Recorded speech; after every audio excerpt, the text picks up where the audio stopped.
123페이지의 나폴레옹 시기 보도록 하겠습니다. 자, 나폴레옹 잠깐 위에 다시 돌아와서 보면 이 총재정부 시기에 내외적인 혼란이 있었다라고 했습니다. 내부적으로는 이 혁명의 물결, 혁명의 분위기를 제대로 받아들여서 개혁을 하지 못한다라는 내부의 비난이 있었고, 외부적으로는 이런 혁명의 여파가 외부로 전파되는 것에 대한 불만이 있었기 때문에 계속 충돌이 있었다라고 보시면 돼. 그런 상황에서 총재의 힘은 굉장히 미약했고요. 이 과정에 당시 20대 후반에 젊은 장교가 맹활약을 벌이게 됩니다. 그 장교가 바로 나폴레옹이었습니다. 특히 이 나폴레옹은 1798년에 이집트 원정에서 엄청난 성과를 거두게 되고요. 그리고 이 영민했던 나폴레옹은 자신의 이런 활약들을 미리 이렇게 소문이 나도록 잘 조작을 했다고 하죠. 자, 그래서 프랑스 내에서 국민적 영웅 이미지를 얻게 되었다. 그리고 1799년 자신이 이 정변을 일으켜서 헌법을 제정하고 통령 정부를 구성합니다. 이때 나폴레옹이 제1통령을 수행함으로써 권력을 잡았다. 그 이후 통령 정부 시기가 5년간 들어서고요. 1804년에 다시 한번 이제 국민 투표를 통해서 스스로 황제의 즉위를 하는 이런 모습이 시작됩니다. 그래서 1804년 황제에 즉위한 이후의 프랑스를 제1 제정 황제의 집권 시기라는 의미로 부릅니다. 자, 나폴레옹 시대를 그래서 보통 보자면 대략 15년 정도의 시기를 보면 됩니다. 1799부터 18 14 혹은 15 요 정도로 봅니다. 자, 나폴레옹 시대입니다. 통령 정부 시기야. 통령 정부는 보통 1799 1804로 봅니다. 제정은 1804 황제에 즉위했던 1804부터 1815가 되겠죠. 자, 대외 정책을 보시면 일단 총재 정부 시기에 사실은 이집트 원정을 떠나서 이 이집트 원정에서 대단한 성과를 거두게 됩니다. 자, 이를 통해서 나폴레옹이라는 인물을 알리게 된 거야. 자, 그리고 이 시기는 계속 프랑스라고 하는 존재와 혁명의 확산을 방지하려고 애썼던 프로이센, 오스트리아, 영국 등등과 계속 싸우고 있었죠. 네덜란드 등등 해서. 자, 이런 나라들이 상대한다 의미야. 대프랑스 동맹을 결성하고 사실은 프랑스와 계속 전쟁을 벌였다라는 것이죠. 그래서 오스트리아는 무찌르고요. 영국과는 휴전을 맺으면서 사실상 대프랑스 동맹을 와해시키고 적수가 없게 만들어 버립니다. 자, 요게 통령 정부 시기에 이 나폴레옹의 역할이에요. 그럼 대내적으로는 어떻게 했느냐? 국내 산업보호를 위해서 프랑스은행을 설립하기도 했고요. 그리고 모든 국민들이 동등하게 교육을 받을 수 있도록 국민 교육제도를 도입했고, 동일한 교육을 받고 본인이 출중한 능력을 보이면 출세의 기회를 제공하는 이런 모습들을 보여주었다.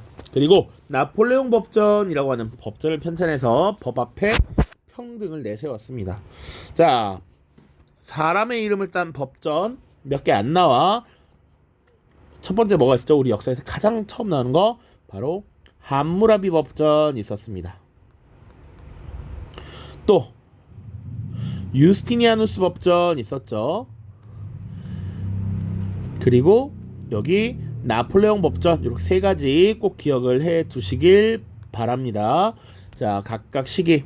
자, 함무라비 바빌로니아 왕국, 메소포타미아 문명, 유스티니아누스 비잔티움 제국, 나폴레옹 프랑스 제1제정 시기입니다. 자, 제정 시기의 나폴레옹을 보시면 국민 투표를 통해서 막대한 지지를 얻고 인기를 갖고 있었던 나폴레옹이 황제로 즉위를 하게 됩니다. 1804년이고요. 이때 이제 나폴레옹 1세라고 불립니다. 나폴레옹 1세. 자, 전 유럽을 정복하기 위한 대장정을 시작합니다. 자, 그러다 보니 유럽 세력은 대프랑스 동맹을 다시 결성하죠. 그래서 우리 나무위키 같은 데만 해도 대프랑스 동맹, 혹은 한자로 대불동맹이라고 하는데 몇 차례의 대불동맹이 계속 나옵니다. 그만큼 프랑스와 맞서 싸운 기간이 길었다라고 하는 거야. 자, 근데 어떻게 됐느냐? 이 나폴레옹이 육지에서 벌이는 전쟁에서 굉장히 우월성을 잘 보여주었으나 바다에서는 좀 약했던 것 같아요. 영국과 트라팔가르 해전에서 격돌하였는데 이때 패배했고요. 나머지 근데 육지에서 승리를 거둬 오스트리아, 프로이센, 러시아 등을 격파하고요. 기존에 구질서로 남아있는 허울뿐이었던 신성 로마 제국을 해체시켜 버립니다. 자, 그리고 사실은 이 지역에 특히 프랑스의 동쪽 지역에 있었던 국가들을 묶어서 라인 연방이라고 하는 것을 결성해요. 나폴레옹의 협조적인 이 중유럽과 동유럽 지역의 국가들을 연방의 형태로 묶어버립니다. 자, 그리고 사실은 뭐 에스파냐 지역으로도 진출해서 자신의 친척을 에스파냐의 국왕으로 꼭두각시로 임명하는 이런 모습들도 나타나요. 그래서 1810년대 에스파냐는 사실상 나름 자유주의 운동이 펼쳐지게 된다. 나폴레옹에 대한 반대나 뭐 이런 것들.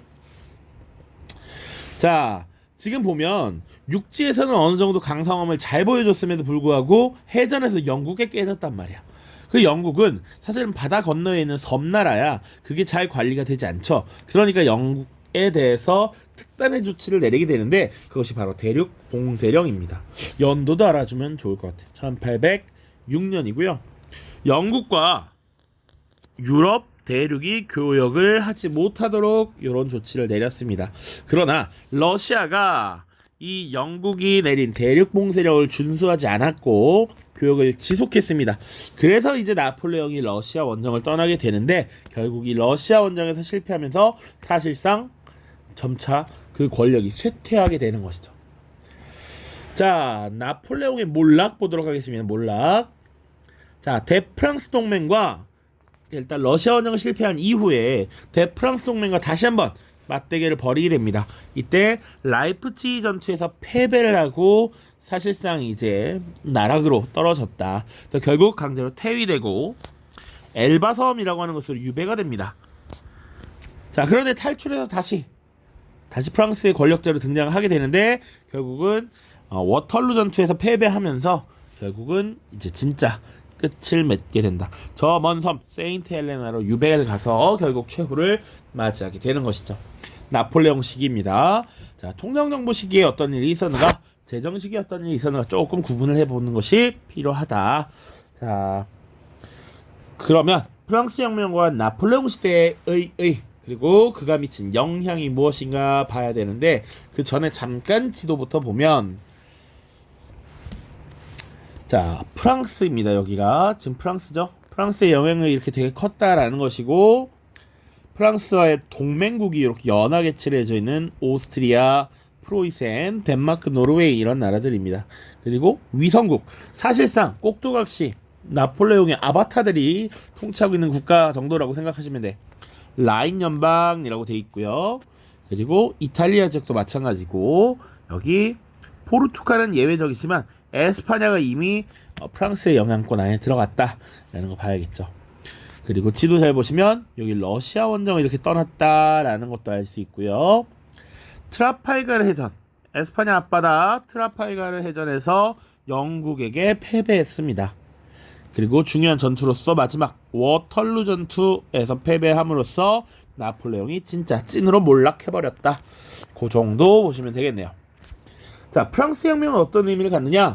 시민사회의 기초를 마련했다라고 되어 있습니다. 기존에 신분제 질서를 타파했고요. 이제 자유, 평등, 박애는 널리 사랑한다라는 것이고 우애는 뭐 가까운 사람을 사랑하고 아낀다 이런 것이죠. 이런 이념들이 점차 확산되었다. 그리고 세계 민주주의 발전에 영향을 미쳤죠. 인권선언이라고 하는 되게 아주 의미 있는 문서가 발표되었고요. 노예제 폐지 선언 이런 것들도 발표가 되었습니다. 그리고 나폴레옹 시대는 어떤 의미가 있느냐? 분명히 나폴레옹은 이 시민혁명의 성과를 뒤집어 엎은 황제로 즉위한 인물이에요. 그럼에도 불구하고 이 나폴레옹 시대에 자유주의 이념이 확산되었다 이렇게 파악을 합니다. 왜 그러느냐? 이 나폴레옹이라고 하는 황제도 절대 권력자임에도 불구하고 이 프랑스의 영향력 안에 들어가는 이런 나라들이 헌법에 의한 국가 통치 이런 것들을 맛봤다라는 것이지. 황제도 이런 법의 지배하에 있다 이런 것들을 몸소 겪어요. 권력을 자의적으로 행사하지 않는다 이런 걸 배운단 말이지. 그 과정에서 나폴레옹의 영향력이 강해지면 강해질수록 프랑스에서 내재되었던 자유평등 이런 우애 이런 이념들이 확산이 되고 있다. 법에 의한 통치 질서 이런 것들도 확산이 되고 있다는 것이죠. 자, 그리고 나폴레옹에 저항하는 과정에서 민족주의 이념이 확산이 됩니다. 유럽 각국의 민족주의가 고양돼 높아진다라는 얘기야. 자, 저 프랑스와 맞서는 과정에 우리 민족, 우리 국가 이런 것들이 점점 생겨난다라는 것이지. 특히 이제 프로이센이나 이런 이탈리아 지역 보시면 민족을 중심으로 한 국가의 통일된 영토 이런 것들을 가져야겠다라는 것이 나중에 통일운동을 또 자극하기도 합니다. 이런 내용들 잘 봐두십시오. 자, 관련해서 문제를 좀 풀고요. 빈체제와 자유주의 운동은 또 다음 영상에서 나눠서 보겠습니다. 자, 2017년 수능 11번 문항입니다. 요거 하나 엔터가 더 들어갔나봐요. 가해 주요 원정로라고 돼 있어. 러시아 원정도 갔고요, 스페인으로도 갔고요, 오스트리아 프로이센 이렇게 갔다라는 걸 보여줍니다. 제국의 영토니까 이미 프랑스가 황제 국가구나라는 것을 파악할 수 있어야 하고, 협력하는 위성 동맹국이 있고 사실상 꼭두각시 위성국이 있죠. 자, 지금 잘 보시면 이렇게 되어 있습니다. 구성이 황제 국가다라고 하면 바로 또 나폴레옹이 나올 수 있죠. 나폴레옹 때입니다. 가는 나폴레옹이다. 자, 대륙 봉쇄령을 내렸다. 맞죠? 1806년에 영국을 포위하기 위해서 유럽 대륙과 영국과의 통상을 금지했던 것이 대륙 봉쇄령이니까 총재정부를 수립하였다. 총재정부는 1795년 수립되었고 나중에 나폴레옹이 통령정부를 수립하게 되죠. 1799. 그러니까 정답은 2번이 되겠습니다.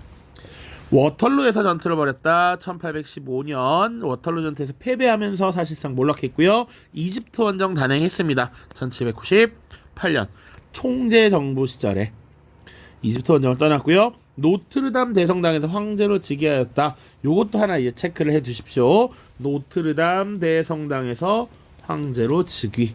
이것도 맞는 설명이 되겠죠. 그렇게 요렇게 써놓으라고. 즉위. 황제로 즉위했는데 어디서 했느냐? 노트르담 대성당. 노틀담의 꼽추 이런 거 들어봤죠? 그 성당입니다. 프랑스를 대표하는 성당 중에 하나죠. 자, 오른쪽입니다. 가나 국가에 대한 설명으로 옳은 것은 가의 황제이자 이탈리아의 왕, 라인 연방의 보호자인 본인 이렇게 되어 있습니다. 왼쪽에 지도도 볼까요? 여기가 라인 연방이죠. 라인 연방, 그리고 여기 이탈리아잖아. 이 지역을 사실상 위성국으로 삼았다. 그리고 카 국가의 황제래. 황제. 가는 프랑스를 얘기하는 것이고요. 나는 모든 함선은 국적을 불문하고 어느 나라에 세금을 지불하지 말고 무역을 하지 마라. 나는 영국이죠. 프랑스와 영국에 대해서 묻고 있는 겁니다. 자, 가는 프랑스는 에스파냐를 위성국으로 삼았다. 맞죠. 오른쪽에 보지 않더라도 조지프라고 하는 인물을 자신의 친척을 에스파냐의 왕으로 삼습니다. 1번이 정답이고요.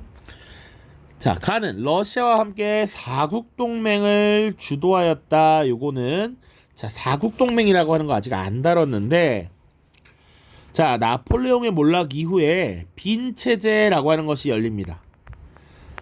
자, 이 빈체제는 유럽의 나폴레옹 이후 유럽의 질서를 어떻게 설정할 것인가를 정한 중요한 회의야. 이때 우리가 정통성의 원칙, 어떤 것이 정통한 것이냐, 정통한 것으로 돌아가자. 바로 프랑스 혁명이 일어나기 이전이 정통스러운 상황이고, 유럽의 모든 국경이라든지 이런 것들, 그리고 시스템, 체제들을 다 프랑스 혁명 이전으로 되돌리자라고 하는 복고주의적 성격을 갖는 겁니다. 그리고 이 복고주의를 지키기 위해서 사실은 신성동맹이라고 하는 것이 결성이 되고요.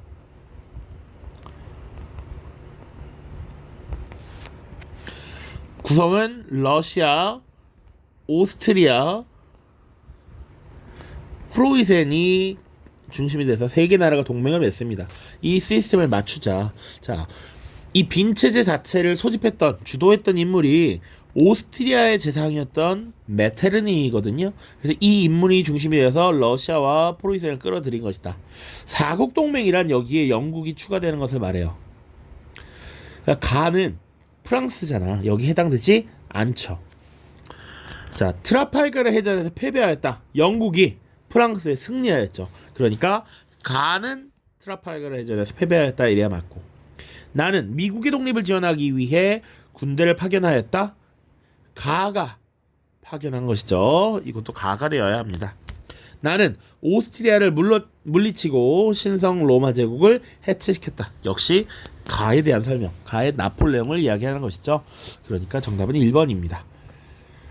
자, 다음 빈체제니까요. 여기서 영상 마치도록 하겠습니다. 나폴레옹 시대 끝났고요. 이제 빈체제 그리고 그에 대항하는 자유주의 운동 보도록 하겠습니다. 고생 많았습니다.